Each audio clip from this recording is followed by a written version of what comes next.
उम्र के लिए 26 सम था, राइट?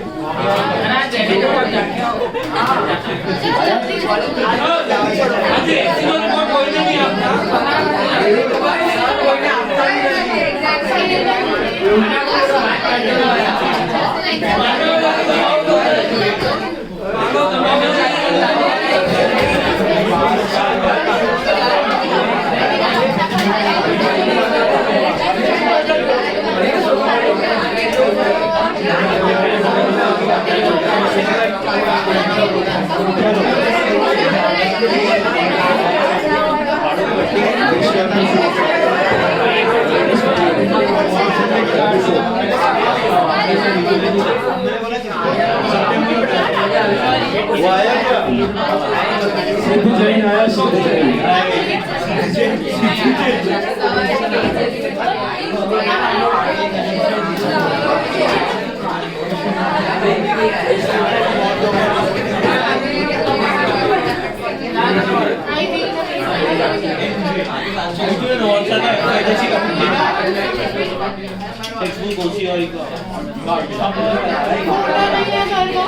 वही बड़ी बात है भाई,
ओ भाई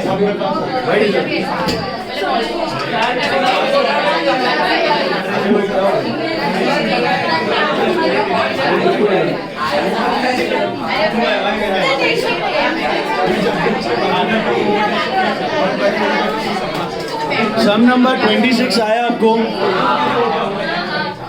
बहुत चिंटू सा सम था, उसमें you have to calculate the cost of production. उसमें 10 rupees was raw material, 6 rupees was labour, ऐसे कुछ था। मिला क्या? 26 सम। अरे हाँ यार,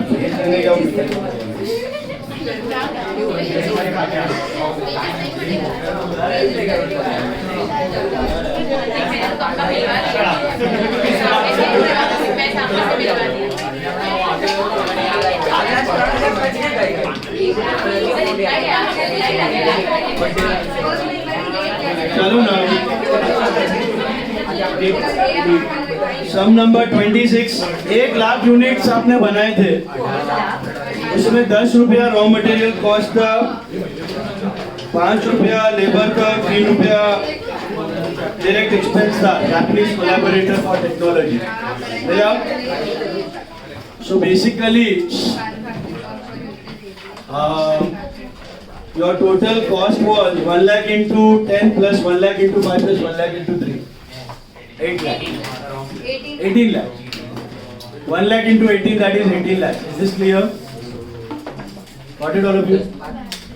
Now,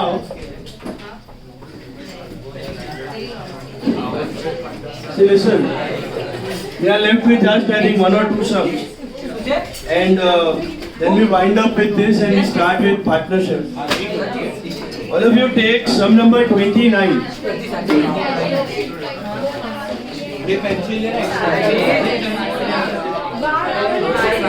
So look at sum number 29. Please be quiet.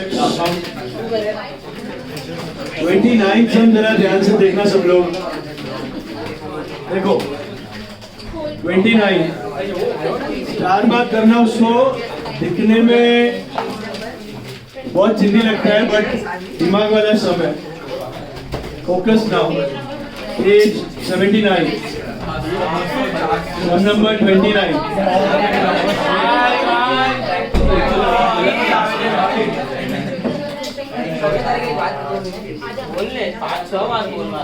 Today we have a new guest, new student. New admission sir बेटी मैम भी आने पूछ चुका है न्यू एडमिशन। तो बोल रहे हैं तो 500 वाले पेज पर आए थे। वैसा हृदय परिवर्तन अचानक पूरी बेटा लेक्चर करके चलो ना लिसन।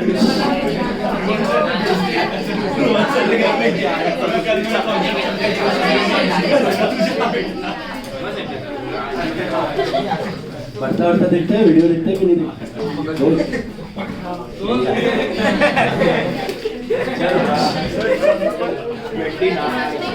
सम नंबर 29 पेज 79 देखो ध्यान से, कितना गोल में कर और क्या मैन्युफैक्चरिंग आती है। ये सब 12 जैसा तुमको खुला रहा है, अलग से बैच पे टाइम पास के लिए बनाया। Following is the manufacturing account, creditors account and trading account provided by Messrs. Shivi related to 2016-2017.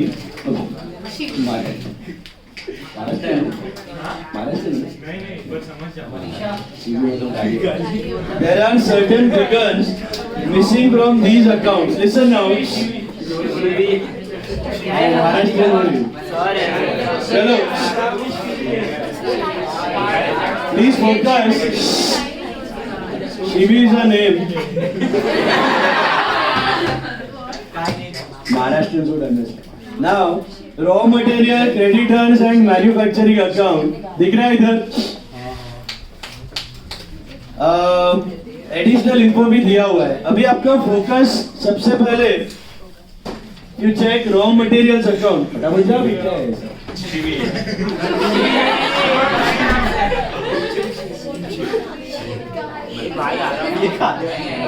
पीछे जगह चलो आलिम बेस्ट फ्रेंड आ गया। चलो बी क्वाइट नाउ, लिसन। सबसे पहला है रॉ मटेरियल अकाउंट, उसके बाद दिया क्रेडिटर्स अकाउंट और उसके बाद दिया manufacturing account. Silence now, it's a typical sum, थोड़ा सा हटके है।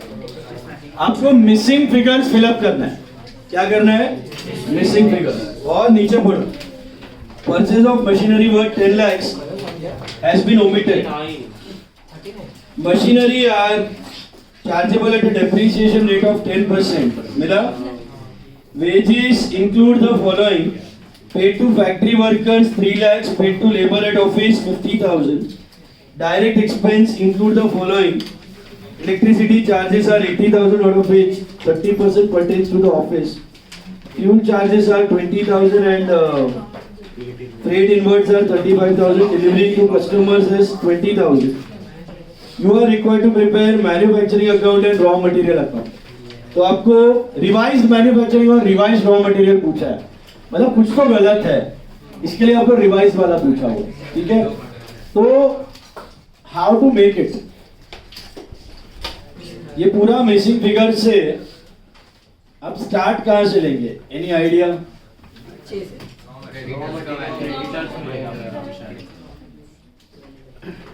एक तो रॉ मटेरियल अकाउंट है,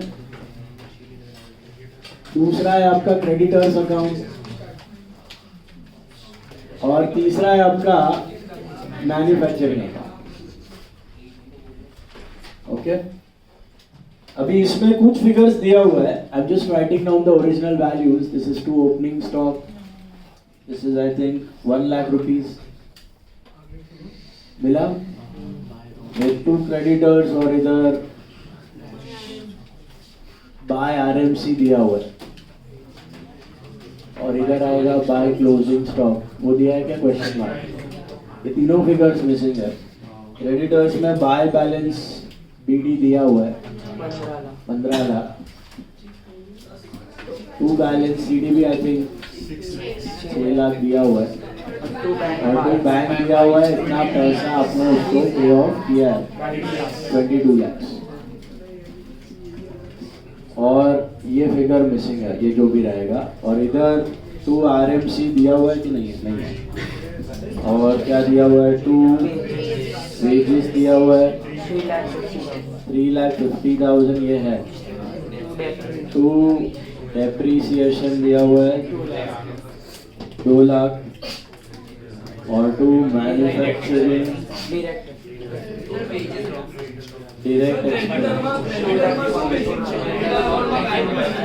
एडिटर में कुछ तो है ना, टैली तो नहीं हो रहा है, दिमाग लगाओ थोड़ा सा।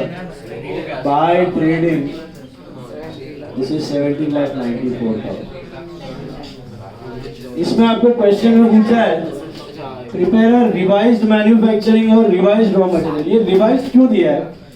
क्योंकि ये फिगर्स है ना, भले ही है मिसिंग, बट इसमें गलती भी है। क्योंकि नीचे पढ़ो क्या दिया है, purchase of machinery for 10 lakhs has been omitted. Machinery are chargeable to depreciation at the rate of 10%। The machinery पे डेप्रिसिएशन करना बाकी है।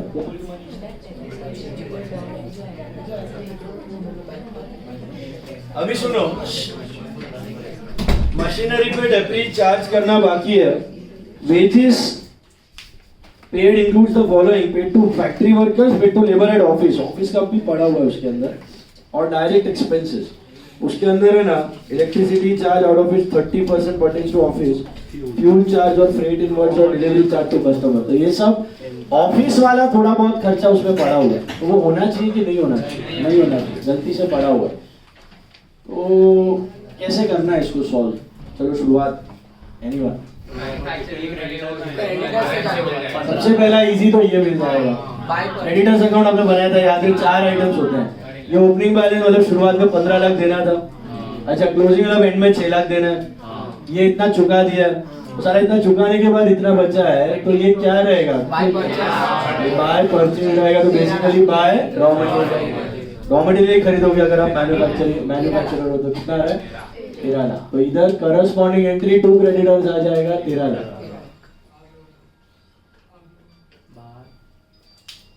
चलो एक फिगर मिल गया।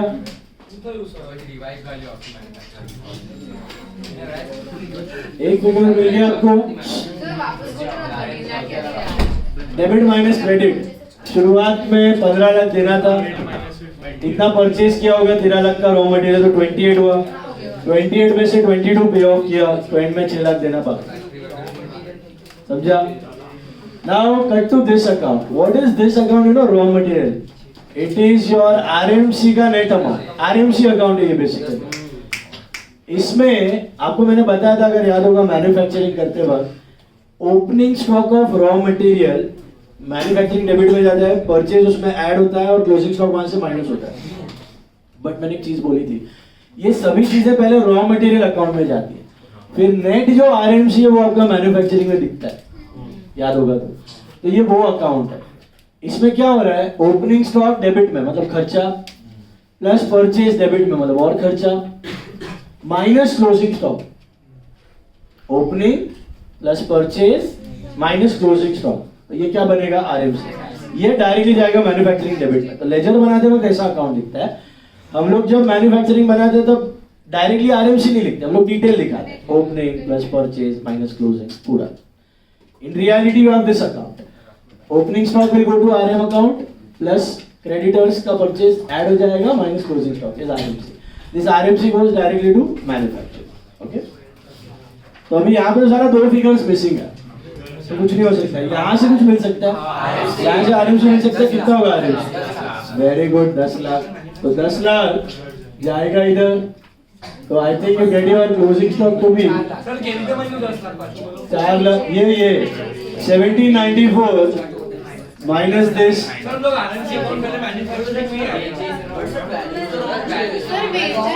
one minute. RMC अभी आपको पता है ना ये आरएमसी 10 लाख, ये क्या है? Opening plus purchase minus closing. तो ये पूरा आरएमसी मिला के जाता है मैन्युफैक्चरिंग डेबिट साइड पे। हम लोग ने यहाँ पे सीधा आरएमसी दिखा हुआ है दिस पर्टिकुलर प्रॉब्लम, बट जब हम सॉल्व करते हैं तभी हम लोग डिटेल दिखाते हैं, to opening plus purchase minus closing, वो पूरा दिखाने का ही होता है। खाली इस प्रॉब्लम में ये लोग ने लेजर बताया, इसके लिए यहाँ पे डायरेक्ट आरएमसी दिखा है। अब ये 10 लाख कहां से मिला? ये सीओपी है, this is nothing but cost of production. Cost of production is 70,94, उसमें से ये हटा है, ये हटा है, ये हटा है, तो 5.5 और ये कितना होता है? 794 होता है। 794 माइनस किया तो 10 लाख मिला। ये 10 लाख ऊपर डाला तो ये क्लोजिंग स्टॉक मिल गया। अभी there are some mistakes in manufacturing account, yes और नो? बट अगर वो मिस्टेक्स आप रेक्टिफाई करोगे तो सामने सीओपी भी तो चेंज होगा। तो ये रॉन्ग नहीं है, ये राइट ही है। आरएमसी में कोई मिस्टेक है ही नहीं। मिस्टेक किस में है? वेजेस में है, डेप्री में है, डायरेक्ट एक्सपेंस में है। तो ये 10 लाख गलत वैल्यू नहीं है, समझ में आया? ये 10 लाख सही वैल्यू ही है। तो आपको जो रॉ मटेरियल अकाउंट मिला दैट इज करेक्ट ओनली। तो ये गुत्थी तो आपका सॉल्व हो गया इधर। This problem is solved. RM account is right. Creditors is also right. Now you need to make one more revised manufacturing. Need to make one more revised manufacturing. Once again, check the mistakes. Where are the mistakes? Purchase of machinery worth 10 lakhs has been omitted. Machinery are chargeable to depreciation at the rate of 10%. मेरा अब डेप्री to machine कहाँ पे record होता है? इधर record होता है। फिर वो आपका वेजेस दिया है, वेजेस में फलाना डिब्बा खर्चा है, वो वेजेस भी किधर होता है? मैन्युफैक्चरिंग होता है। फिर डायरेक्ट एक्सपेंस में लोचा है, वो भी किधर होता है? मैन्युफैक्चरिंग। तो अगर आप ये सब फिगर चेंज करोगे ना तो सामने ये चेंज होगा, ये चेंज होने वाला नहीं है, ये कांस्टेंट रहेगा। क्योंकि अगर आप इसको कांस्टेंट रखोगे और इसको चेंज करोगे तो रॉन्ग हो जाएगा।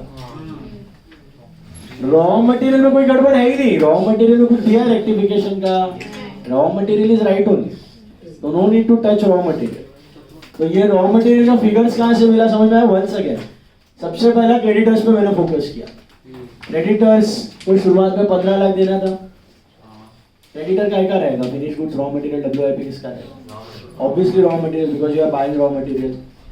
क्रेडिटर को शुरुआत में 15 देना था, एंड में 6 देना था, साल भर में 22 दिया, तो कितने का माल खरीदा रहेगा? 13 लाख।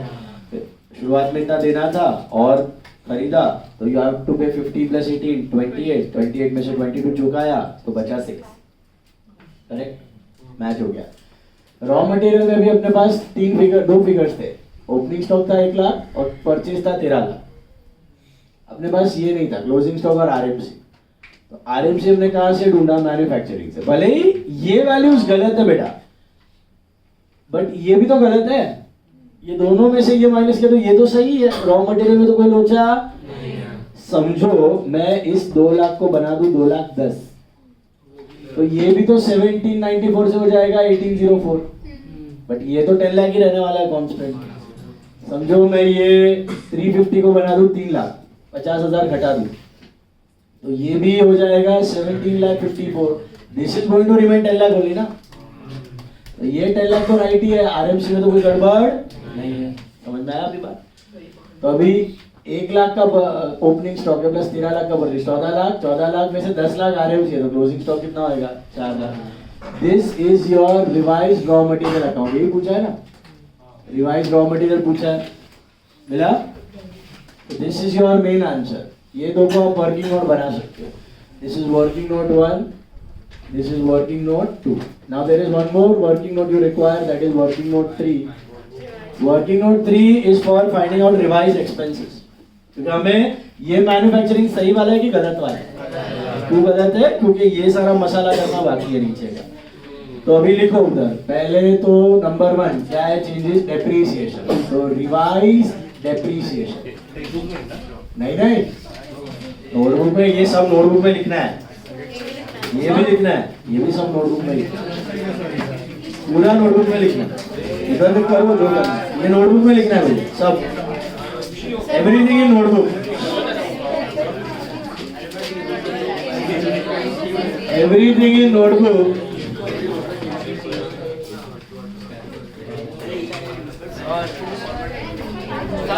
1 मिनट। ये पूरा मैंने जो बोर्ड पे किया है ना, वैसे का वैसा कॉपी करो। ये मेन है, इसको थोड़ा नीटली करना। ये वर्किंग नोट 1, ये वर्किंग नोट 2 है। आज कोई फुल सम करा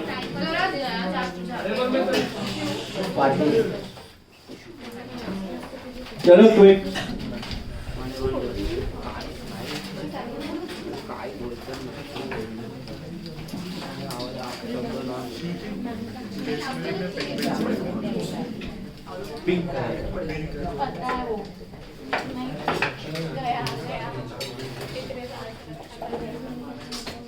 क्या करें? सर आज जल्दी छोड़ो। नहीं, चलो। क्यों? एक्साइटमेंट आनी कहाँ जवानी सर डिनर डेट ने आ जाए चलो चलो। अभी देखो इधर, रिवाइज्ड डेप्रीसिएशन बोर्ड पे देखो। रिवाइज्ड डेप्रीसिएशन आप कैसे ढूंढोगे? आपका ओरिजिनल डेप्रीसिएशन कितना था? 2 लाख था। 1 लाख अब मशीन गलती से अनरिकॉर्डेड था, तो चलो मशीन तो रिकॉर्ड कर दिया, मशीन टू क्रेडिटर, उसका इससे लेना देना नहीं है। बट उसका क्या आएगा? हाँ जी, डेप्री कितना आएगा? 10% ऑफ 10 लाख कितना होता है? 1 लाख। और वो मैन्युफैक्चरिंग में ही जाता है मशीन का, है ना, फैक्ट्री एसेट है। 3 लाख आपका रिवाइज डेप्री हो गया। समझ में आया? 3 लाख आपका रिवाइज डेप्री हो गया। This is depre on machine, this is depre on machine. फिर सेकेंड पार्ट में wages include the following: paid to factory workers 3 lakh and paid to office workers 50,000। तो नया wages, revise wages sir Ayush को एक doubt છે sir clear કરો ને please. બોલો ને બેટા। 2 લાખ ક્યાંથી આવ્યું? આપેલું છે ક્વેશ્ચન માં, ઈ જ છે। ભાઈ આ બી ક્વેશ્ચન જ છે। ये तो वर्किंग नोट ही है, क्वेश्चन का ही ना आपका। हाँ આ ગલત વાली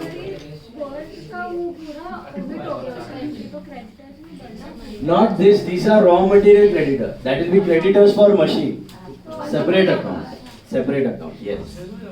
हम लोग ऐड कर देते हैं फाइनल अकाउंट में, but practically there are 2 account, creditor for goods, creditor for asset. ये क्रेडिटर खाली उसका है, रॉ मटेरियल, वो मशीन का क्रेडिटर। और मे बी कैश परचेज, तो कैश में से कम हुआ है। हाँ, but creditor for machine separate, not goods वाला। गुड्स वाला अलग, मशीन वाला अलग। Is this clear? समझ में आया? हेलो, चलिए। So now revised wages, please focus. Revised wages, yes Presha, revised wages क्या होगा आपका? Would it be 3,50,000? 3,50,000 होगा? कैलकुलेटर है, कैलकुलेट कर लीजिए। 3,50,000 प्लस की माइनस? माइनस 50,000, क्योंकि ऑफिस वाला यहाँ पे नहीं होना चाहिए। सही बात? चलो, revised wages are 3 lakhs। Is this clear? मिला? पहला मैंने क्या किया? डेप्री में मशीन का depre add. What about that machine? Machine को कहीं रिकॉर्ड करना है मैन्युफैक्चरिंग में? इधर तो एक्सपेंस इनकम दिखता है, नॉमिनल है। मशीन इज एसेट, वो बैलेंस शीट में जाएगा। और मशीन का क्रेडिटर या कैश वो भी बैलेंस शीट में दिखेगा। क्रेडिटर फॉर मशीन है या फिर कैश से डिडक्ट हो रहा है, जो भी है, 10 लाख खर्चा यहाँ पे दिख रहा है। और direct expense include the following. अभी डायरेक्ट एक्सपेंस 2,44,000 था पहले, बट वो गलत था। तो electricity charges 80,000, out of which 30% pertains to office. तो 30% ऑफ 80,000 कितना होता है? 24,000 ऑफिस का है, तो वो यहाँ पे होना चाहिए कि नहीं होना चाहिए? तो 2,44,000 minus 24,000, that is for office, बराबर है? 24,000 फॉर ऑफिस, बराबर चाहिए कि नहीं? और आगे क्या दिया है? फ्यूल चार्जेस उधर होना चाहिए कि नहीं होना चाहिए? होना चाहिए, फ्यूल तो उसी का है। फ्रेट इनवर्ड्स होना चाहिए कि नहीं होना चाहिए? होना चाहिए, वो भी डायरेक्ट एक्सपेंस है। डिलीवरी चार्जेस टू कस्टमर होना चाहिए कि नहीं होना चाहिए? बोलो बेटा। माइनस 30,000 होना चाहिए कि नहीं होना चाहिए? नहीं होना चाहिए, तो ये हटा दिया। 2,44,000 minus 24 minus 30 gives me what? 1,09,000. So my revised direct expenses are 1,90,000, and now I can make a revised manufacturing account. Revised 20 है कि 30? Oh, sorry. तो ये हो जाएगा 2 लाख, ये 2 लाख हो जाएगा. Revised manufacturing account. Revised manufacturing account. क्या किया मैंने समझा? मशीन का डिलीवरी बढ़ा दिया, ऑफिस लेबर घटाया, ऑफिस का खर्चा घटाया. I got the revised expenses of manufacturing. Now I can make this to RMC. What is going to be my RMC? 10 lakh. ये तो राइट ही था, इसमें कोई लोचा नहीं था. टू डेप्री 2 लाख की 3 लाख, 3 लाख सब रिवाइज्ड वैल्यू. टू वेजेस 3,50,000 की 3 लाख, 3 लाख. एंड टू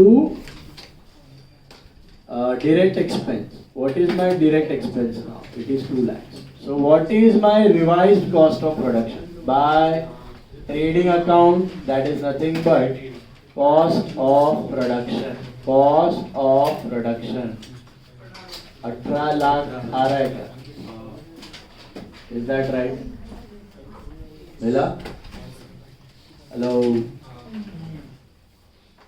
तो सोचने वाला बात सबसे इम्पोर्टेंट ये था, ये सबसे इम्पोर्टेंट था. ये दिमाग में गया ना तो सब राइट है. आरएमसी में कोई गलती नहीं थी. आरएमसी का वैल्यू सही था 10 लाख. आरएमसी का वैल्यू सही था. तो गलत मैन्युफैक्चरिंग से भी सही आरएमसी मिला. समझ में आ रहा है कुछ? गलत मैन्युफैक्चरिंग से भी सही आरएमसी निकाला, क्योंकि वो 10 लाख रॉन्ग हो ही नहीं सकता. क्योंकि जितना ये रॉन्ग है उतना ये रॉन्ग, जितना वेजेस रॉन्ग है उतना सीओपी रॉन्ग है. डबल बैलेंसिंग फिगर्स है. इधर 10 बढ़ाओगे इधर 10 बढ़ेगा, इधर 50 घटाओगे इधर 50 घटेगा, इधर 1 लाख बढ़ाओगे इधर 1 लाख बढ़ेगा. तो ये तो कांस्टेंट ही है उधर 10 लाख. आरएमसी, आरएमसी में कोई लफड़ा नहीं. अरे वर्किंग नोट ना करते लेस. व्हाट वर्किंग नोट ना? मैन्युफैक्चरिंग अकाउंट ये वो वर्क ये करना है. नहीं, मतलब मैन्युफैक्चरिंग अकाउंट में लेस और ऐड करते हैं. नहीं नहीं, बहुत शायरी होता ये है. भी बनाना है. यहाँ ये पूरा बना है. सर एडजस्टमेंट में रॉ मटेरियल हाँ फिर रॉन्ग हो जाएगा ना. हाँ तो हुआ तो फिर पॉसिबल ही नहीं है. तो 3 बैलेंसिंग फिगर है, ये भी गलत ये भी गलत ये भी गलत. तो फिर कुछ और हिंट्स तो देना जरूरी है, नहीं तो आप हैंगिंग ही रह जाओगे. तो फिर राइट फिगर मिलेगा ही नहीं. ऐसा है. हाँ क्रेडिटर्स भी बढ़ेगा तो डबल बैलेंसिंग हो जाएगा ना. नहीं हाँ क्रेडिटर्स बढ़ेगा लेकिन मशीनरी का क्रेडिटर्स बढ़ेगा. ये आरएम का है, रॉ मटेरियल अलग. तो क्रेडिटर को मशीन हम फाइनल अकाउंट में उसी में ऐड कर देते हैं. But actually there are 2 creditors. Creditors for machine अलग, क्रेडिटर्स फॉर गुड्स अलग हमेशा. This is creditor for goods. वो जो मशीन खरीदे 10 लाख इसमें नहीं होगा, क्रेडिटर फॉर मशीन में होगा. या फिर कैश में से क्रेडिटर कैश में पैसा. What happens? हाँ पूछा था, किसने पूछा था? मशीन वाला. क्रेडिटर है ना, कंफ्यूजन मत रखना. मशीन खरीदा है ना तो क्रेडिटर बढ़ेगा, लेकिन ये वाला नहीं. ये आरएम का क्रेडिटर है. कौन सा वाला बढ़ेगा? मशीन का, एसेट का. रॉ मटेरियल का, गुड्स का है. गुड्स का क्रेडिटर नहीं बढ़ेगा, एसेट वाला बढ़ेगा. वो सेपरेट अकाउंट रहता है. लेजर में 2 अलग अकाउंट रहता है. क्रेडिटर फॉर गुड्स अलग, क्रेडिटर फॉर मशीन अलग, क्रेडिटर फॉर एक्सपेंस भी अलग. वो आउटस्टैंडिंग एक्सपेंस होता है.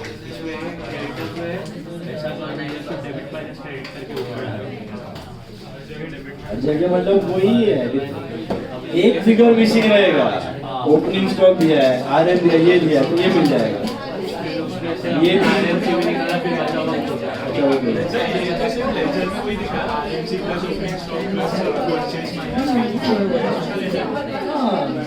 खाली इधर हम लोग डिटेल करते थे. इधर डिटेल यहाँ पे है.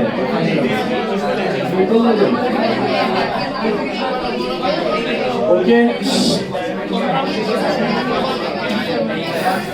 रिटायरमेंट में इंफॉर्मेशन 22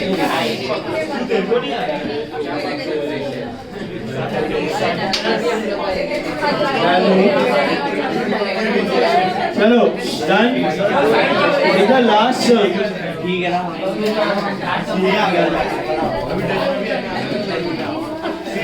लास्ट सम है ना, एक सर्कल करके रखो। I think that is sum number 6। Sum number 6 उसको सर्कल करके रखो। उसमें बोला गया है आपको transfer to provisions, transfer to reserve and neither. वो आपको क्लासिफाई करना है। छोटा सा प्रॉब्लम है वो, मैं बताऊंगा आपको, बट एक दो चैप्टर होने के बाद, पार्टनरशिप होने के बाद बताऊंगा तो एकदम कंसेप्ट क्लियर हो जाएगा। तो सम नंबर 6 को क्रिम्सन वाला है ना, उसको सर्कल करके रखो। Okay, now we are moving on to a new topic. Sale और रिटर्न का टॉपिक नहीं है आपको, डेब्री भी नहीं, डेब्री हो गया आपका।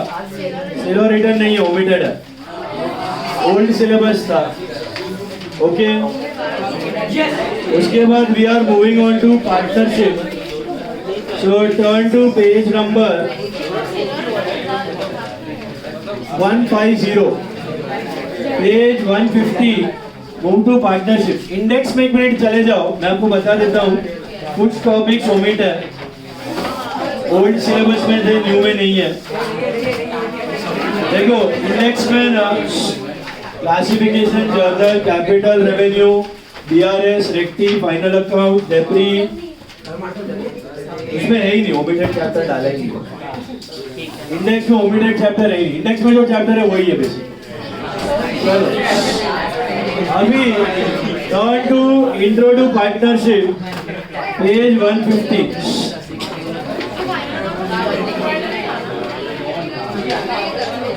चलो टर्न टू,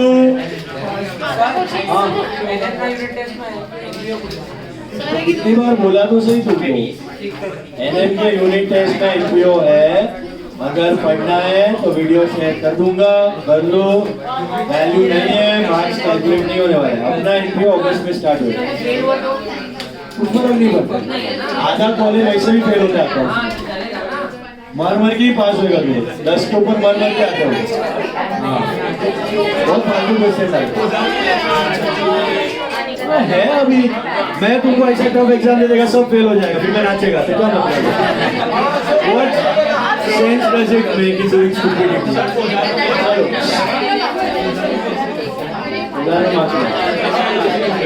चलो गाइस,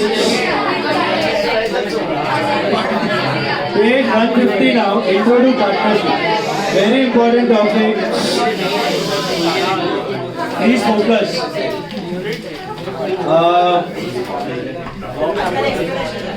Intro to partnership. आपने 12th में बेसिक्स किया हुआ है पार्टनरशिप का। There are basically two types of partnership. In India we follow two types of business model of partnership. पहले तो मुझे बताओ why you will convert a sole proprietor into a partnership? More capital, more sales. Common sense. Okay?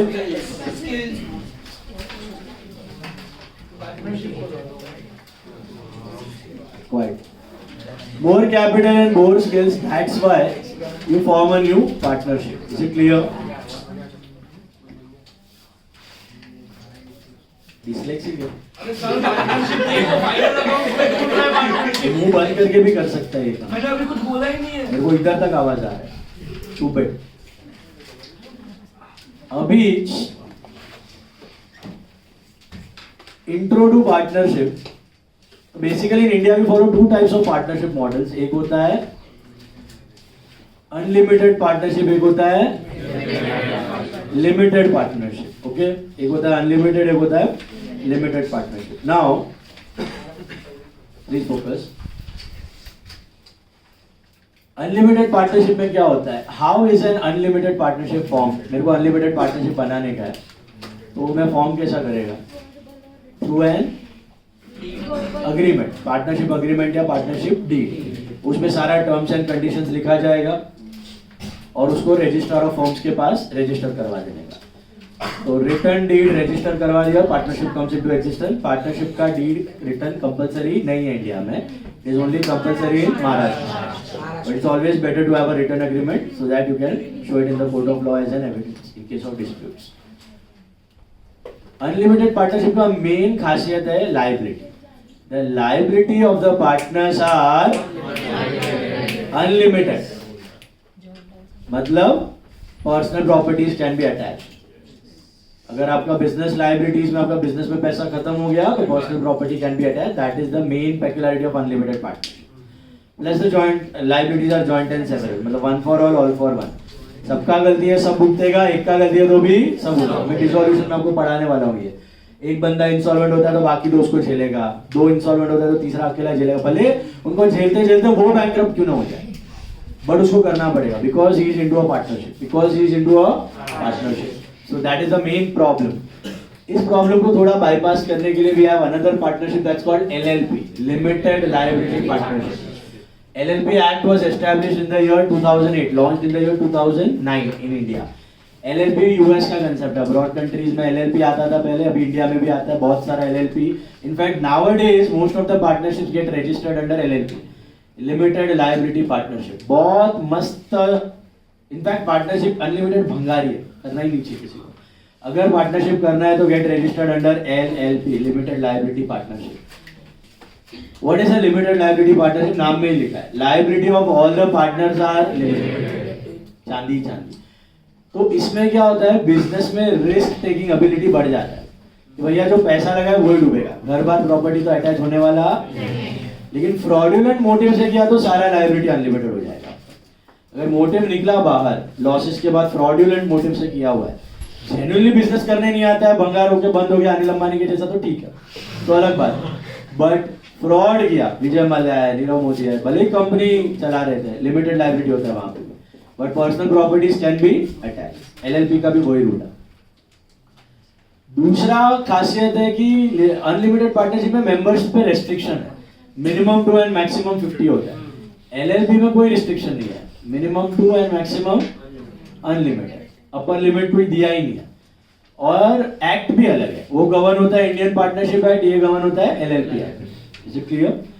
तो इसमें क्या LLP जो होता है ना, it is in a soft spot. It has advantages of a corporate and partnership का disadvantages नहीं है उसमें. Advantages of a corporate, liabilities are limited, you can take risk. And corporate में जो एक्स्ट्रा फाइलिंग, सेबी को बताओ, NSE को बताओ, BSE को बताओ, लिस्टिंग को बताओ, गवर्नमेंट को बताओ, ये सब लफड़ा लोचा, ज्यादा पब्लिकेशन, ज्यादा लेटर्स, ये सब सबमिट करने का लोचा नहीं है, करस्पॉन्डेंस का लोचा नहीं है. एंड अनलिमिटेड पार्टनरशिप का जो रिस्क है वो चला जाता है LLP से. Is this clear? So that is the biggest advantage.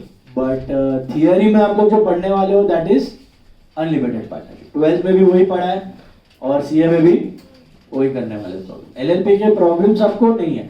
Problems accounting treatment and all is same, खाली नेचर अलग हो जाता है. तो वहां पे लायबिलिटी लिमिटेड है, यहाँ पे liability unlimited. Books of accounts and all are going to remain the same. Sorry, okay. So हमें जो लॉ फॉलो करना है वो अनलिमिटेड पार्टनरशिप का फॉलो करना है. तो अनलिमिटेड पार्टनरशिप का लॉ, इंडियन पार्टनरशिप एक्ट बहुत फनी है, मैंने आपको तभी भी बताया था. लॉ खाली दो ही चीज स्टेट करता है. एक, in the absence of any information your profit sharing ratio will be equal. and दूसरा वो 6% लोन पे इंटरेस्ट देना है पार्टनर को. बाकी कोई भी डिस्प्यूट कॉरल हो गया, either refer to the deed. अगर डीड नहीं है तो कोर्ट चलने वाला.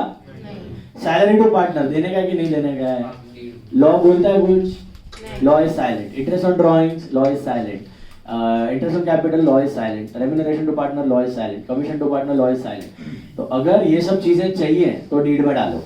Rights, duties and liabilities of partner specify करना है, डीड में डालो. लॉ में कुछ मेंशन किया हुआ तो डीड अच्छे से बनाओ. Deed is called as constitution of partnership या आर्टिकल्स ऑफ पार्टनरशिप. जितना अच्छे से डीड बनाओगे उतना स्मूथ आपका पार्टनरशिप चलेगा.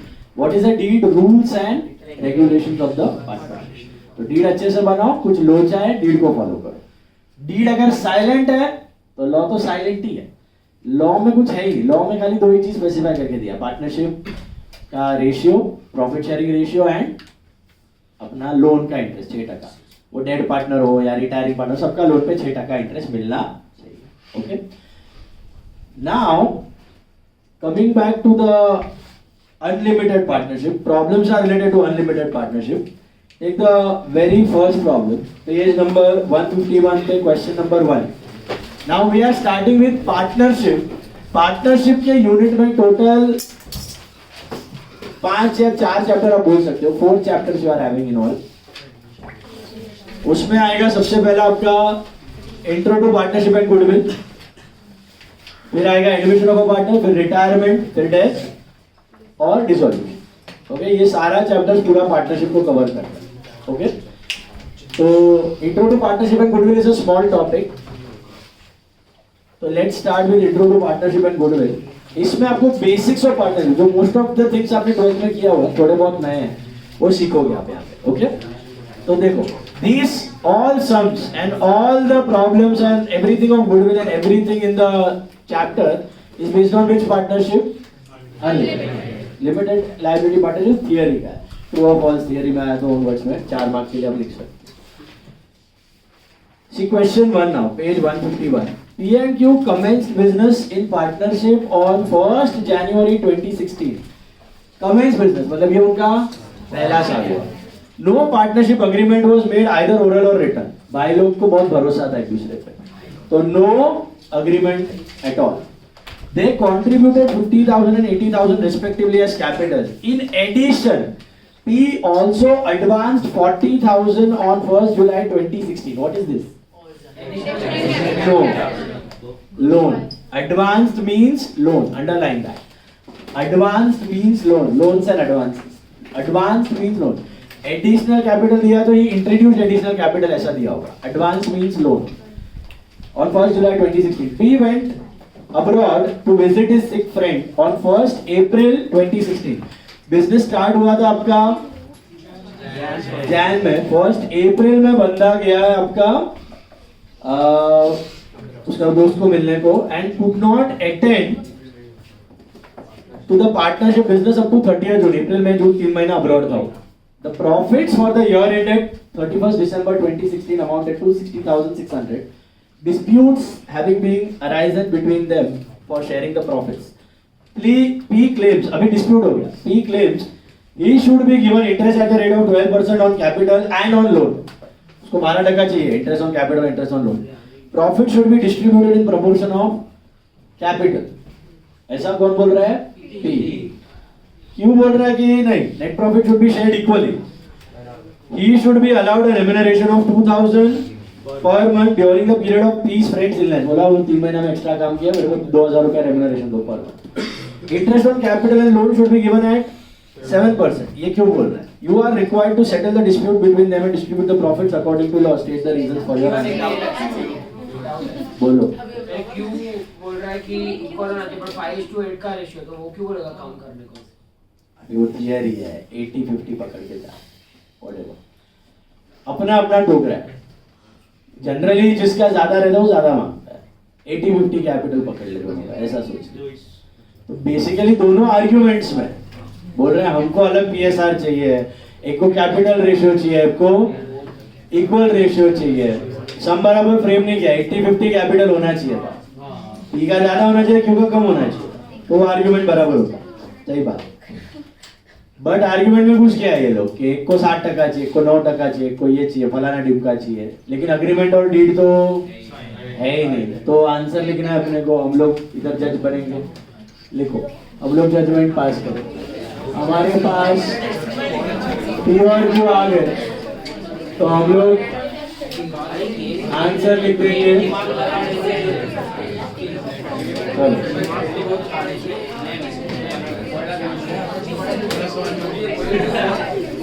क्या लिखेंगे हम लोग?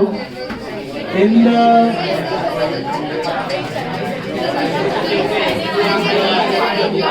First one, in the absence of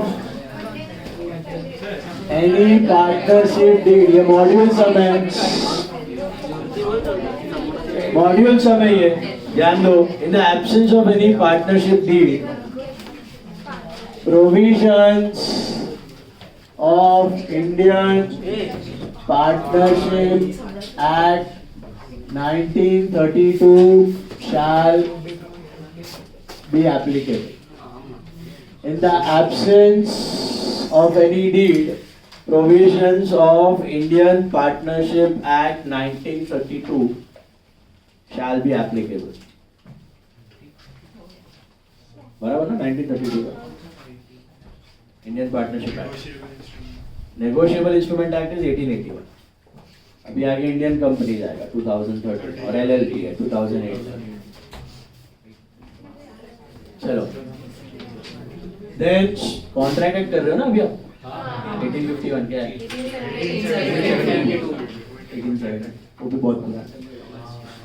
In the absence of any partnership deed, provisions of Indian Partnership Act 1932 shall be applicable. Okay? तो अभी मुझे बता, वो लोग बोल रहे हैं प्रॉफिट शेयरिंग रेशियो, कोड बोला है कुछ प्रॉफिट शेयरिंग रेशियो नहीं. क्या है? Profit sharing ratio shall be equal. Profit sharing ratio shall be equal. Profit sharing ratio shall be equal. जज ने बोल दिया भाई जाओ घर पे आप अपना इक्वल प्रॉफिट शेयरिंग रेशियो होएगा, कुछ चलने वाला नहीं है तुमको. दूसरा इंटरेस्ट ऑन कैपिटल बोल रहा है इतना चाहिए मिलेगा कुछ. No interest on capital shall be allowed. No interest on capital shall be allowed. 7% भी नहीं, 9% भी नहीं, 6% भी नहीं, कुछ इंटरेस्ट ऑन कैपिटल मिलेगा ही नहीं, किसी को भी नहीं मिलेगा. तीसरा वो बोल रहा है मेरे को 3 महीना सैलरी दो, मैं काम किया इतना, कुछ नहीं. नो सैलरी या रेम्यूनरेशन, नो सैलरी या remuneration to partner shall be allowed. No salary या remuneration shall be allowed. बस एक जो वो लोन एडवांस किया है 40,000 का, उस पे will get what? Interest on loan will be allowed at the rate of 6% per annum. बस और तो कुछ मांग नहीं है ना, इंटरेस्ट ऑन ड्रॉइंग्स वगैरह होता तो उसका भी लिख देगा. No no no no no, everything is no. खाली share of profit equal and अपना 6% इंटरेस्ट ऑन लोन. बस that's your answer. This may come for 5 marks. अभी तक आया नहीं. यस मॉड्यूल सम है, सॉल्व नहीं करना है, खाली जजमेंट नोट लिखना है बस.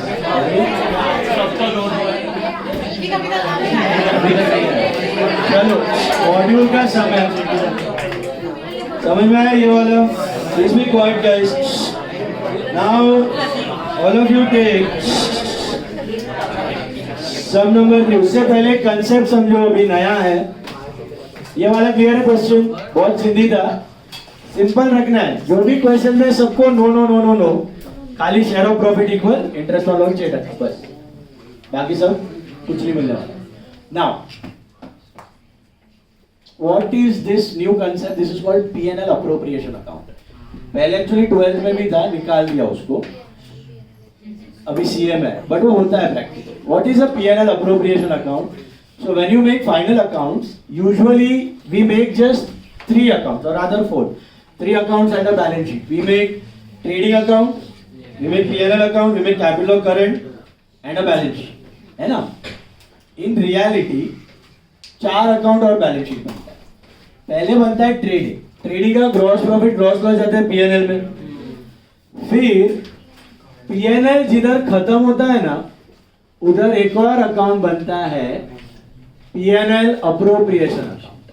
P&L जिधर खत्म होता है उधर एक और अकाउंट बनता है P&L appropriation account. P&L appropriation account. P&L appropriation account अलग है.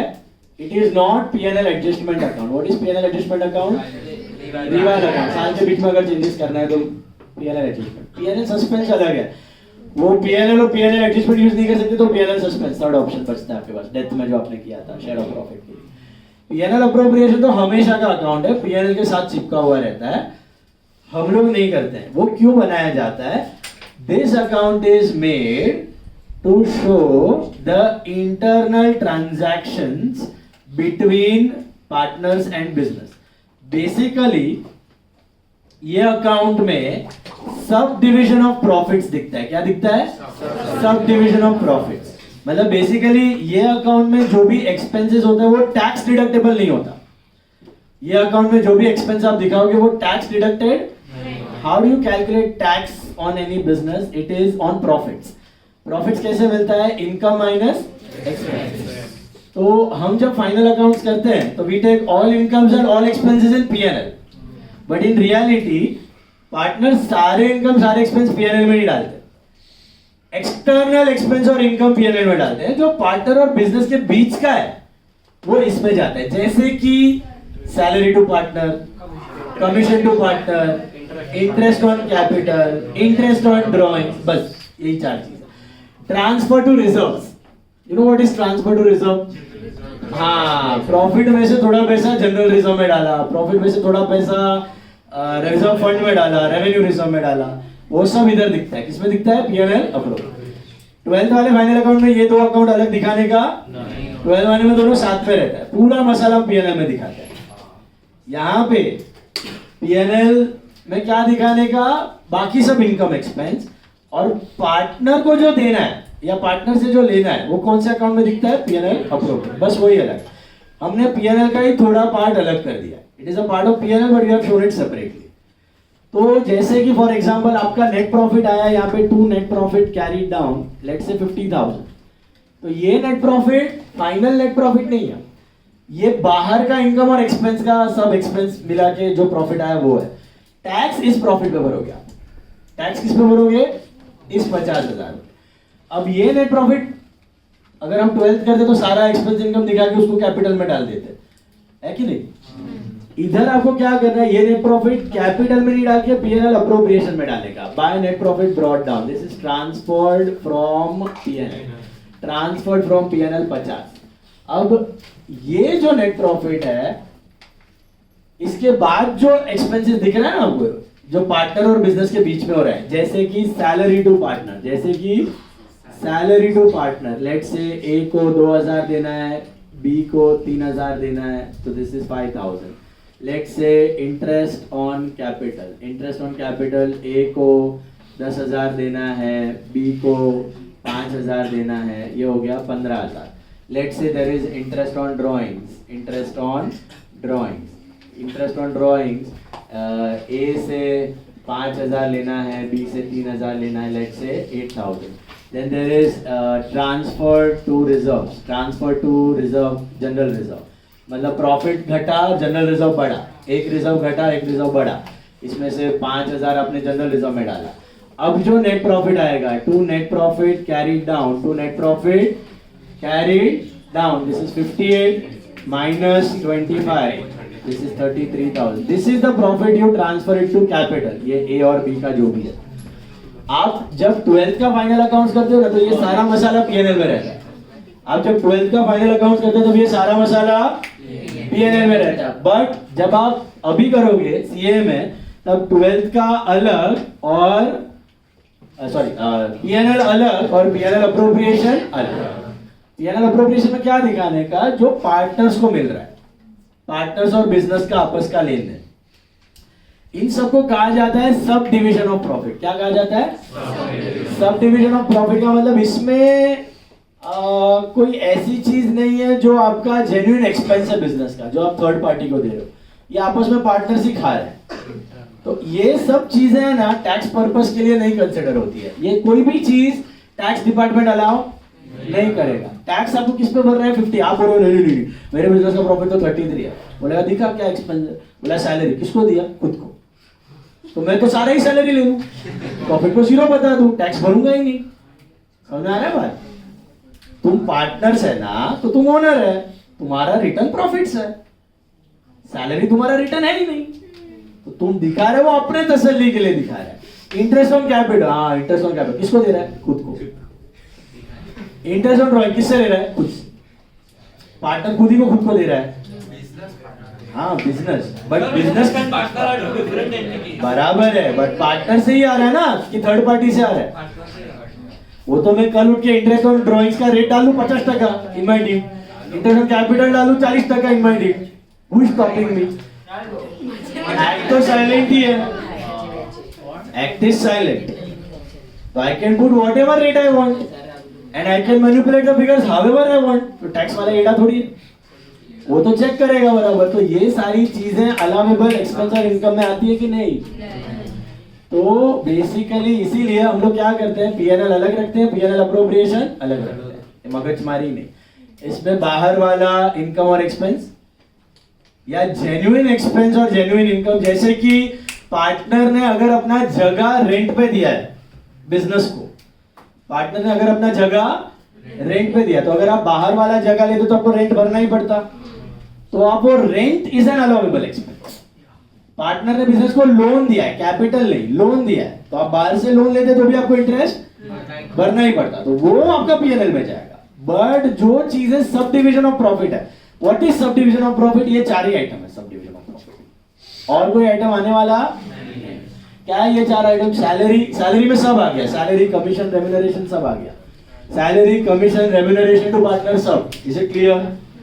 ये सब, और इंटरेस्ट ऑन कैपिटल, और ट्रांसफर टू रिजर्व, और इंटरेस्ट ऑन ड्रॉइंग्स, ये सारा खर्चा कोई थर्ड पार्टी को देने लायक खर्चा, पार्टनर आपस में ही मेहनत कर रहा है, उनको प्रॉफिट मिल ही रहा है, वो प्रॉफिट में से थोड़ा थोड़ा हिस्सा काट के जा रहा है, ये प्रॉफिट का ही हिस्सा है। आप समझ रहे हो? अगर ये कोई भी चीज ना होती तो ये प्रॉफिट जाने ही वाला था पार्टनर्स को। इन चीजों की वजह से इंटरनल डिस्ट्रीब्यूशन हो रहा है खाली पार्टनर का। तो लॉजिक समझा पीएनएल अप्रोप्रिएशन का? पीएनएल अप्रोप्रिएशन में वो खर्चा और वो इनकम होता है जो किसी थर्ड पार्टी को दिया या लिया नहीं जाता, पार्टनर को ही मिल रहा है। It is not a charge on profit, it is a sub division of profit. There is a difference between charge on profit and sub division on profit. What is charge on profit? Salary is a charge on profit. Rent is a charge on profit. Trade expense is a charge on profit. Printing and stationery is a charge on profit. Charge on profit मतलब generally आप बाहर वाले को दे रहे हो, आपका profit घट रहा है। This is not a charge on profit. This is a sub division of profit. जा रहा है पार्टनर के जेब में, प्रॉफिट भी उसके जेब में जा रहा है, ये जो है सैलरी वाले की उसकी जेब में जा रहा है। It is called as a sub division of profit. Is this clear? Sir तो पार्टनर्स लोन पे इंटरेस्ट भी कोई भी रेट पे दे देगा? नहीं, वो भी वो इनकम टैक्स डिपार्टमेंट चेक करेगा, वो अंधाधुंध कोई भी रेट पे नहीं दे सकता। अगर आपका मार्केट रेट से 1-2% आगे पीछे तो ठीक है, बट अगर मार्केट रेट 8% चल रहा है और 15% में लोन चल रहा है तो वो भी खा लेगा, वो भी काटेगा। They always verified. Even the rent, आपका जगह का रेंट है, तो आप समझो मार्केट रेट ऑफ रेंट चल रहा है 35,000 रुपया और आप उधर दिखा रहे हो 70,000 रुपया, पार्टनर को ही जा रहा है ना रेंट। सपोज पार्टनर ने प्रॉपर्टी लेंड किया है तो वो भी अलाउेबल नहीं है। नहीं समझा सर आप। पार्टनर ने बिजनेस को अपना जगह दिया है काम करने के लिए, तो वो जेन्युइन अलाउेबल एक्सपेंस है, वो ऊपर जाता है पीएनएल, वो टैक्स डिडक्टेबल एक्सपेंस है। बट ऐसा नहीं है कि अंधाधुंध कुछ भी रेंट चार्ज करो, मतलब जगह का रेंट समझो, और ये सब सत्तर में 35,000 40,000 चल रहे हैं, तो पार्टनर ऐसा नहीं कि 80,000 रुपया रेंट पे जगह दी, नॉट पॉसिबल। तो वो इनकम टैक्स वाला अलाउ नहीं करेगा, 40,000 ही अलाउ। सर पर वो 80,000 में देगा, तो 80,000 में देगा कि फॉर्म भरना पड़ेगा ना। एक्सपेंस है ना, जो टैक्स कम हो जाएगा ना, सर तो टैक्स लगता ही नहीं। टैक्स इस पे लगेगा, इनकम माइनस। एक्चुअल जो एक्टिविटी है ना, बाहर वाले का इनकम, बाहर वाले का एक्सपेंस सब काट कूट के जो प्रॉफिट आता है उस पे टैक्स। तो ऊपर जो सपोज अगर नॉर्मल बराबर वाला चार्ज है तो वो बराबर वो लेना चाहिए ना। हाँ, वो 40,000 रेंट मिलेगा डिडक्शन, 80,000 नहीं मिलेगा। आपका जो इसके बाद में चाहिए ना टैक्स। हाँ, 40,000 के बाद बराबर जेन्युइनली मिलेगा। रेंट पे, लोन पे इंटरेस्ट है उसमें, वो काटने के बाद जेन्युइन इंटरेस्ट, जेन्युइन लोन का रेट इंटरेस्ट और वो काट के मिलेगा। ये सब तो पार्टनर को ही जा रहा है, फर्क समझा सबको? Tell me guys once again, बताओ मेरे को फटाफट, टेल मी क्विकली,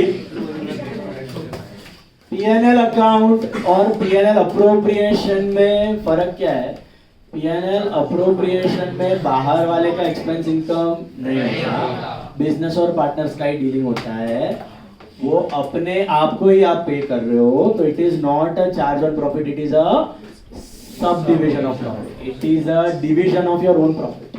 ओके, तो टैक्स जो है इस प्रॉफिट पे लगता है कि पीएनएल वाले प्रॉफिट, ये वाले कोई आइटम्स अलाउेबल नहीं होते, ये आप अपने तसल्ली इंफॉर्मेशन के लिए बनाते हो अलग से। ओके, तो कौन सी चीजें आप रिकॉर्ड करोगे पीएनएल अप्रोप्रिएशन में? एक तो होगा salary, commission, remuneration, interest on capital, interest on drawing and transfer to reserves.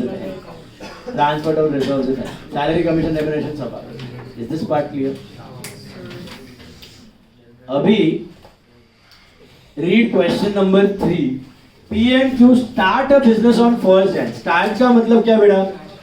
चालू हुआ, पहला साल है with capitals of 50 and 30,000 according to the partnership deed. The time the mentioned partnership का मतलब डीड है। Q is entitled to a salary of 100 per month and interest is to be allowed on capitals at 8% per annum. The remaining profits are to be distributed amongst the partners in the ratio of 5:3. During 2016, the firm earned a profit before charging salary to Q and interest on capital amounting to 35,000. तो ये कौन सा profit है? Final वाला कि before charging? ये वाला 50,000। इस पे टैक्स भरा रहेगा जो भी है, इसमें टैक्स का एंट्री नहीं है आपको। अभी एक minute. During the year A withdrew 9,000 and B withdrew 8,000 for domestic purpose. वो क्या हुआ? ड्रॉइंग्स हुआ। अभी इसका इससे कोई लेना देना? ड्रॉइंग्स का एंट्री क्या होता है? Drawings to cash. ड्रॉइंग्स का एंट्री क्या होता है? Drawings to cash. Journal entry इधर नहीं दिखने वाली। आपको क्या पूछा गया है? Pass journal entry relating to the division of profit. आपको इन सब का जर्नल पूछा गया है। तो एक रफ में make a PNL appropriation as a working note and then I show you the journal. Okay, उसी का जर्नल बनाएंगे। तो इधर लिखो क्वेश्चन 3, ऊपर लिखो प्रॉफिट एंड लॉस। आधा पेज का बनाना, half side, profit and loss appropriation account. आधा पेज का बनाओ। I clear the doubts, just hold on. एक मिनट पकड़ के रखो डाउट। अभी आप मेरे को बताओ प्रॉफिट कितना बनाया अपने बिफोर इंटरेस्ट बिफोर सैलरी? 35,000।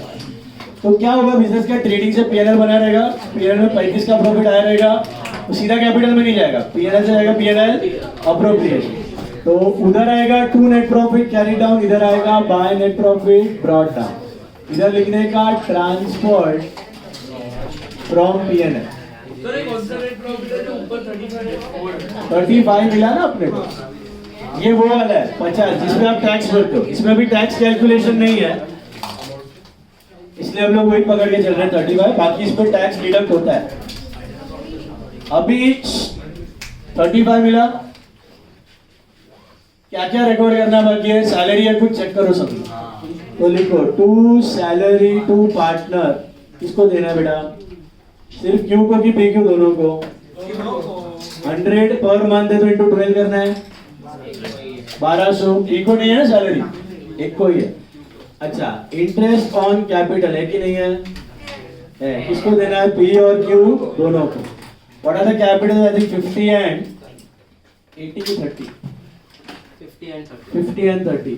अभी 50,000 पे क्या रेट है उसका? 7-8 ना टके से दिया जाए 8%। कितना महीने का देना है इंटरेस्ट ऑन कैपिटल? 12 महीना, बराबर है। इसको 50,000 पे मिलेगा, इसको 30,000 पे मिलेगा। 30,000 पे 8%, 12 महीना। तो ये 4,000 होता है मेरे हिसाब से, और ये होता है 2400। 6,400 का इंटरेस्ट ऑन कैपिटल। दूसरा इफेक्ट जा रहा है किसमें? कैपिटल में। बिजनेस पार्टनर को कैश नहीं देता, पीएनएल डेबिट और कैपिटल क्रेडिट। इसके जगह पीएनएल अप्रोप्रिएशन डेबिट और capital credit. Is it clear? वही है, पीएनएल का ही भाई है, खाली एक्स्ट्रा पीएनएल का जो उधर साथ में था इधर डिवाइड कर दिया। समझा? सर बोलो इसका क्या सर बोला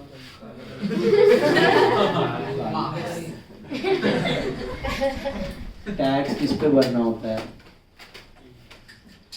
तो पहले से बाइफरकेट करके मतलब 35 दिखा। पे टैक्स भर दिया और फिर और एक्सपेंस किया जिसमें हम लोग को टैक्स नहीं भरना है। एक्सपेंस नहीं, वो पार्टनर को ही जा पार्टनर को ही रहा है। देना है, हाँ, उसमें टैक्स लगाई नहीं करना है। तो सिस्टमैटिक होता है ना प्रेजेंटेशन। टैक्स बच गया कौन सा?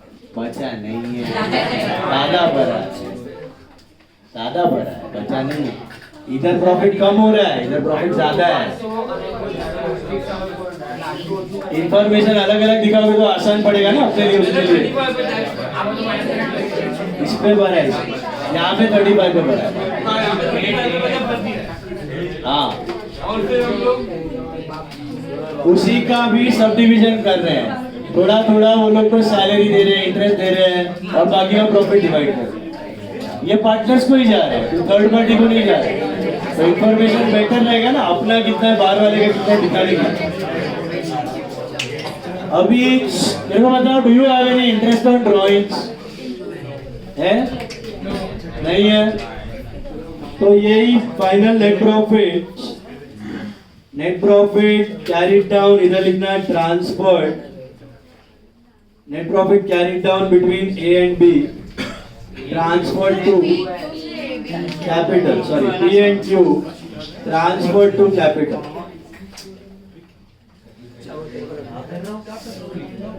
कितना आ रहा है ये? 35 आया सर। उधर तो ड्राइंग्स भी दिया है, लेकिन बेटा ड्राइंग्स का एंट्री क्या होता है? ड्राइंग्स टू क्या है वो दिखेगा क्या? PNL appropriation, interest on drawings दिखेगा। इंटरेस्ट ऑन ड्राइंग्स तो था भी नहीं, ये करो माइनस 27,400 को किस में डिवाइड करने का? 5:3 दिया है ना। देखो मैंने सब कुछ फॉलो किया, मैंने सैलरी भी लिया, इंटरेस्ट भी लिया, पीएसआर भी 5:3 ले रहा हूँ। क्यों? क्योंकि डीड ना होता तो इक्वल, और ये कुछ मसाला मिलता नहीं।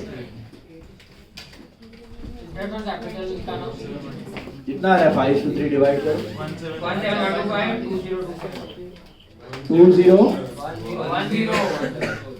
10275 ये आपका वर्किंग नोट है। आपको पूछा गया है जर्नल एंट्री, तो ड्रॉ जर्नल आधे साइड का।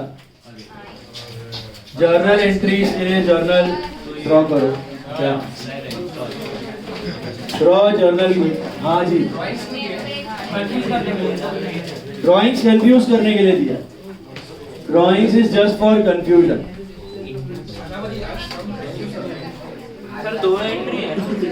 सॉरी, 3 आएगा, I tell you. 3 entries you will get. नहीं है बात है अभी ओए दगड़े बैंक का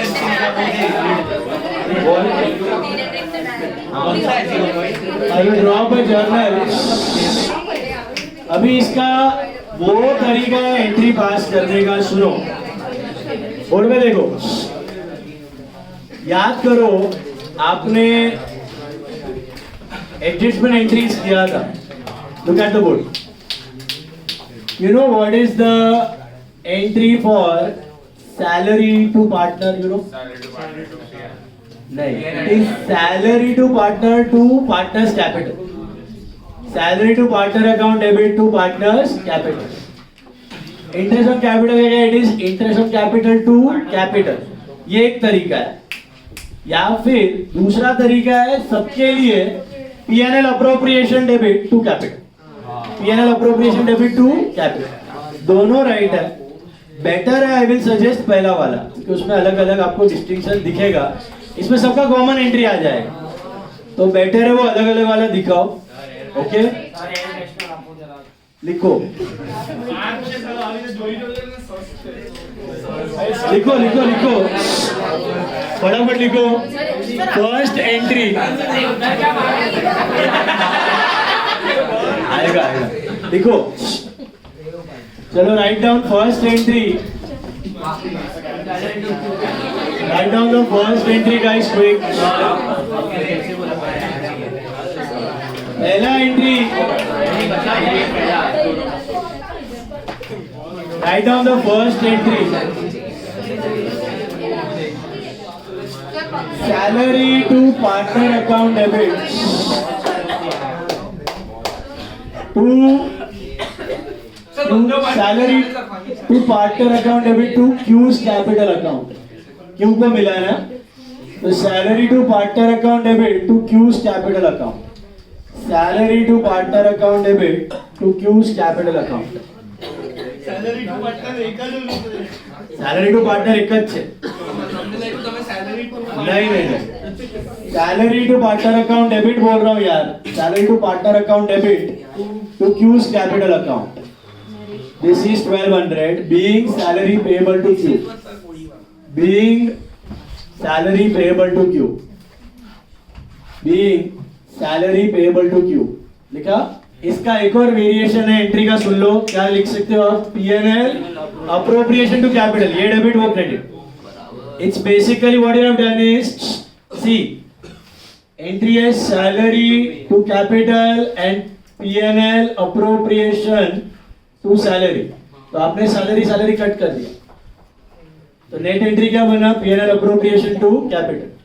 ये भी चलेगा, सुना? हेलो,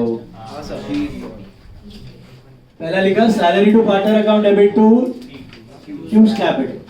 दूसरा लिखो interest on capital account debit to P cap to Q cap. Interest on capital account debit to P cap to Q cap. Interest on capital debit to P cap to Q cap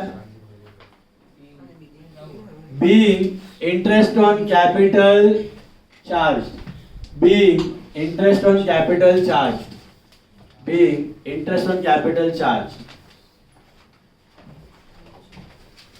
अगर interest on drawings होता तो क्या entry होगी, P cap Q cap to interest on drawings, P cap Q cap to interest on drawing. समझ में आया? Hello, पहला हमारा salary to partner debit to Q cap, फिर interest on capital to P cap Q cap. अभी profit का entry मारना है, तो ये प्रॉफिट का एंट्री क्या होगा, P&L appropriation, not P&L, it is P&L appropriation to P cap Q cap. Net profit मत लिखो, net profit is not an account. P&L appropriation account debit to P cap to Q cap. पहले याद है P&L to capital होता था, closing entry अभी किया आपने।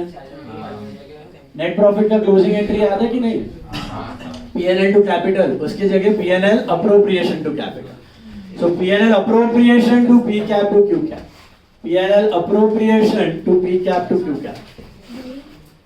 Being net profit transfer to capital, being net profit transfer to capital, being net profit transfer to capital. Tell me what are the doubts now?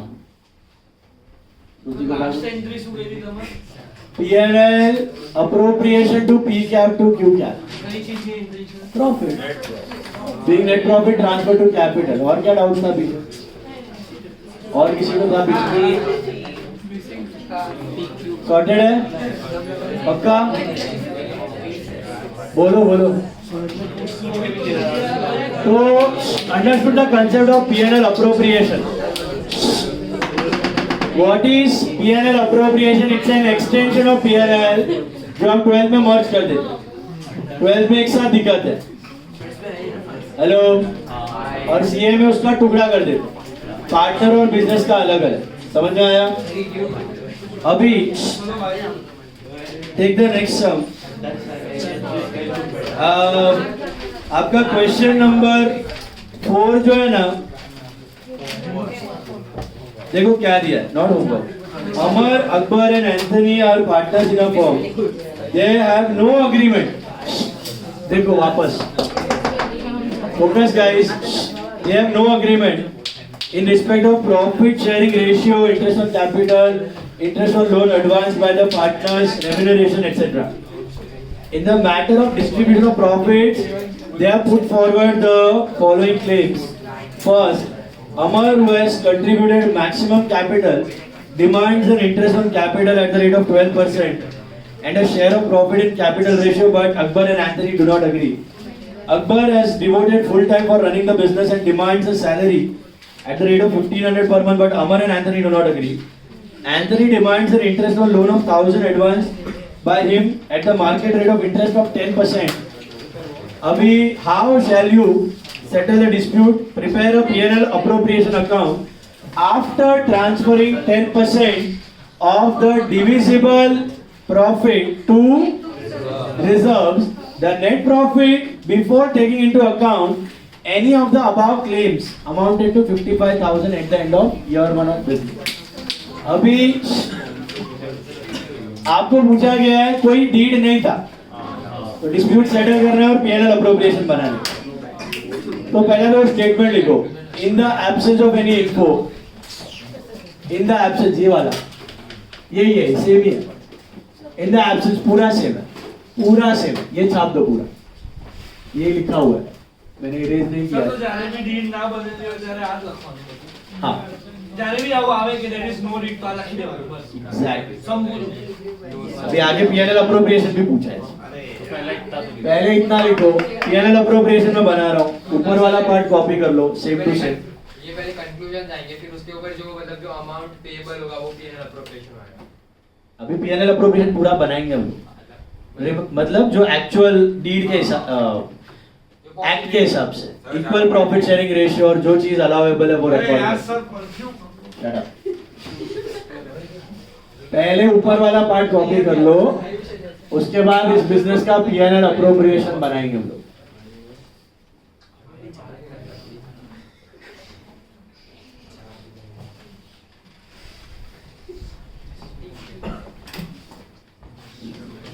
Sir वो profit sharing ratio equal होता है फिर क्या किस पूरा चारों पॉइंट्स 4 पॉइंट्स क्योंकि वो चारों उसमें क्वेरीज में है can you see that guys वो चारों पॉइंट्स उस क्वेरीज में दिया हुआ है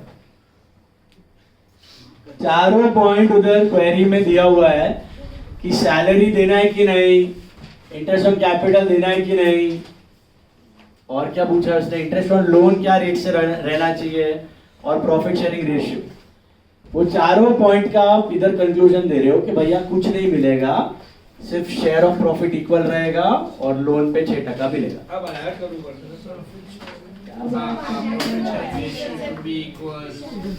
दो ही तो पॉइंट है प्रॉफिट शेयरिंग रेशियो इक्वल और 6% interest on loan so difficult 12th में भी तो किया है नीचे का 2 पॉइंट देखो नो है सेम स्टेटमेंट नो लिखना है उधर नो या no salary to partner no interest on capital no interest on drawing ये भी याद रखना है क्या तेरे को सर कैसे चंपा जाओ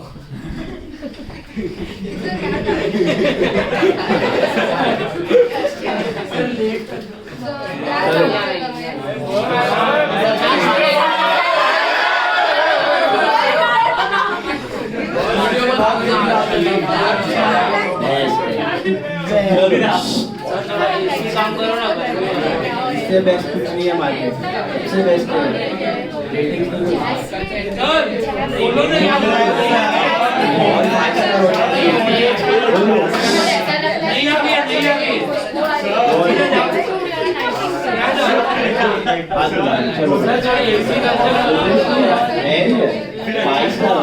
चलो चलो उससे ज्यादा तुम घूम के लेकर आओ तुम्हें लेकर चलो ये तो इसकी the highest rated in all 5 star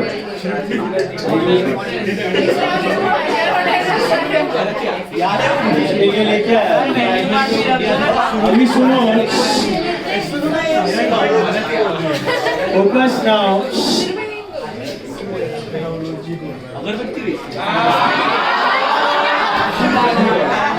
हाँ बोलो मैडम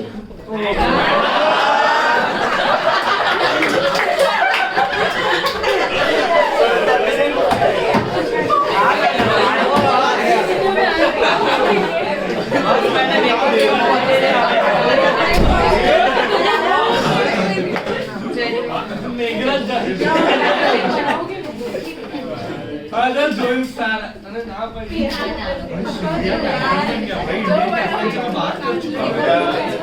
क्या हुआ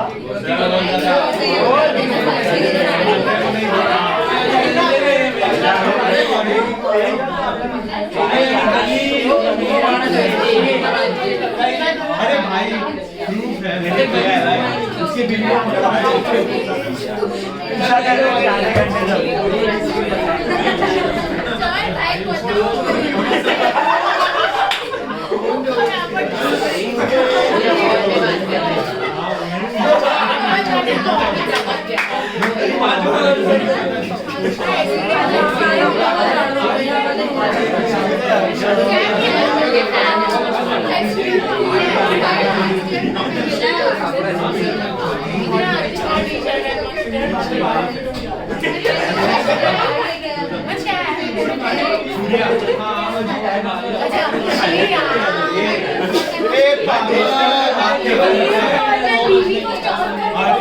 अभी तो भाई बात क्या तूने किया बात कर रहा है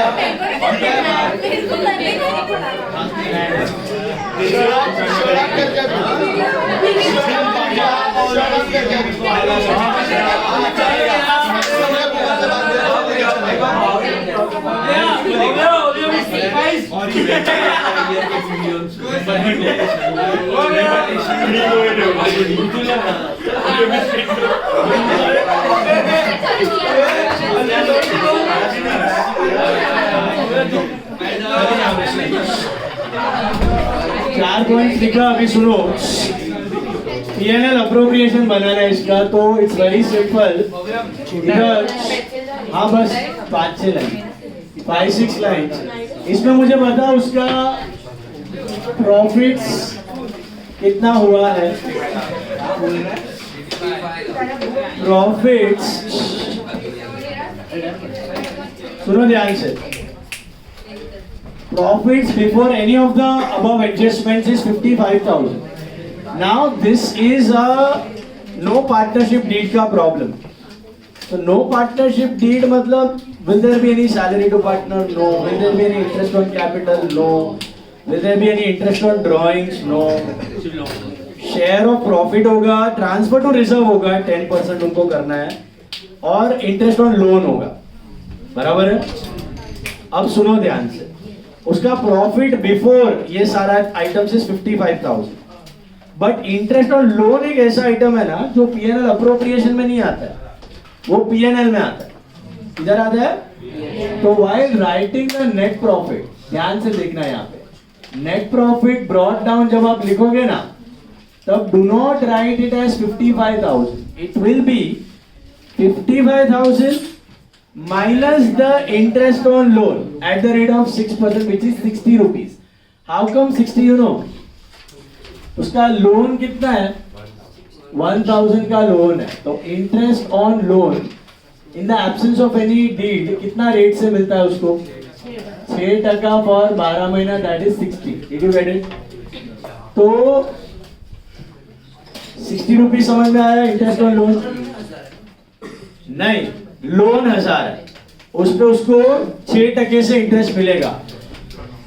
interest on loan advance, advance दिख रहा है उधर थर्ड पॉइंट पे, लोन अमाउंट 1000 है वो, ओके। लोन अमाउंट इज 1000, उस पे 6%, 10 तो वो डिमांड कर रहे हैं क्या हम 10 देंगे, क्यों नहीं देंगे, डीड नहीं, तो 6% के हिसाब से 60 रुपए होता है। अब वो 60 is not a part of PNL appropriation, it is a part of PNL. ऊपर अभी हम PNL नहीं बनाने वाले, पूछा नहीं है क्वेश्चन में PNL। तो क्या कर देगा, ये प्रॉफिट है ना 55,000 जो है वो बिफोर इंटरेस्ट और लोन है, तो उसमें माइनस कर दो, तो आपका जो ट्रांसफर्ड प्रॉफिट होगा it is not 55, it is 54,940, 54,940, समझ में आया? 54,940। Interest on loan is not a part of appropriation, interest on loan is a part of PNL, क्योंकि ये अलाउेबल एक्सपेंस है। अलाउेबल का मतलब समझ में आया? बाहर से लोन लिया तो दोगे इंटरेस्ट, तो पार्टनर से लोन लिया तो दोगे इंटरेस्ट, टैक्स डिडक्टेबल एक्सपेंस है, समझ में आया? सुना? सो इंटरेस्ट ऑन लोन पहले ही उड़ा देने का, नोट में लोन का वर्किंग दिखा देने का इंटरेस्ट ऑन लोन। अभी should I give salary to partner, interest on capital, interest on drawing, none. But there is transfer to reserve. So इधर लिखने का to transfer to general reserve. To transfer to general reserve कितना करना है उसको? 10% करना है, divisible profits. What are the divisible profits? These are the divisible profits. इसका 10%. So this should be 54,940 का 10%. So this is 54,940. इतना पैसा पीएनएल घटा, रिजर्व बढ़ा। इसके लिए मैं आपको बताता, याद है कभी भी बोलता था बहुत बार, रिजर्व क्या होता है? आपका खुद का प्रॉफिट्स होता है। तो यहाँ पे सारा प्रॉफिट कैपिटल में नहीं जा रहा है, 10% रिजर्व में जा रहा है। तो अब ये रिजर्व दिखेगा आपको कैपिटल के नीचे, जो हम एडमिशन रिटायरमेंट डेथ में वापस डिस्ट्रीब्यूट कर देते हैं। ये क्रिएट कर रहे हैं, ये डिस्ट्रीब्यूट नहीं हो रहा है, ये क्रिएट हो रहा है। तो पीएनएल घटा और रिजर्व बढ़ा, अपना ही प्रॉफिट पीएनएल से जा रहा है रिजर्व में, पीएनएल से जा रहा है रिजर्व। बात समझ आई? अब फाइनल नेट प्रॉफिट कितना आ रहा है? 49,440। 49,446. This will be distributed to whom? Amar, Akbar and Anthony in which ratio? 1:1:1. Equal ratio. Why? Indian Partnership Act. तो करो divide by 3. 16482. Equal 16482. 16482. Is this clear? ऐसा है. बात समझ आई? गाड़ी. Next one.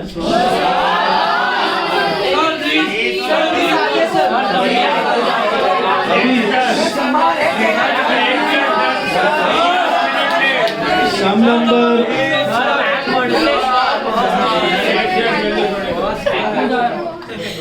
See, sum number 5 and sum number 6. That is for homework. I'll just discuss it. Sum number 5 और sum number 6 ध्यान से देखो सब लोग. How? Please focus.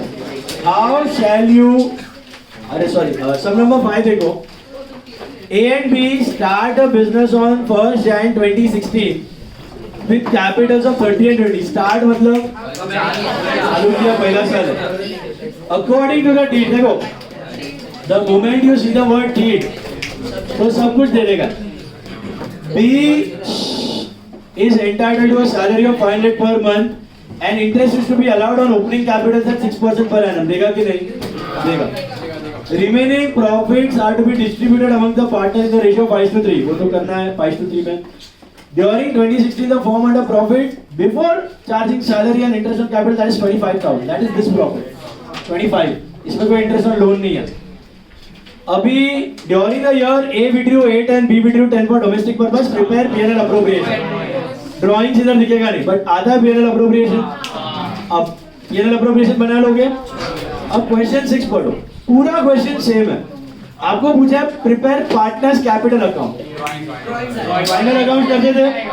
सुनो, 2 कॉलम का पार्टनर कैपिटल ए और बी. शुरुआत में आप बाय बैलेंस बीडी लिखते थे. इधर बाय बैलेंस बीडी नहीं, बाय बैंक आएगा क्योंकि बैंक टू कैपिटल शुरुआत हुई है. तो बाय बैलेंस बीडी की जगह बाय बैंक. 50,000 और कितना है? नहीं, 30 और 20 है. बाय बैलेंस की जगह बाय बैंक क्यों? बिजनेस स्टार्ट हुआ है. अच्छा, और क्या दिया कैपिटल में? बाय बैलेंस की जगह बाय बैंक लिखा. Opening balance, by salary to partner, by interest on capital, 2 drawings. Interest on drawings नहीं है ना? और by net profit carrying out. फिर आएगा 2 balance CD. 2 balance CD 12th वाला कैपिटल अकाउंट है. डिटो सेम, खाली बाय बैलेंस की जगह बाय बैंक. सुना? सेम सम है P&L अप्रोप्रिएशन और कैपिटल अकाउंट. नहीं, वो 2 सम डिवाइडेड है. 5 में P&L अप्रोप्रिएशन और 6 में कैपिटल अकाउंट. 6 में P&L अप्रोप्रिएशन नहीं बना है, वही है, सेम डेटा. ओके, 5 में P&L अप्रोप्रिएशन, 6 में कैपिटल.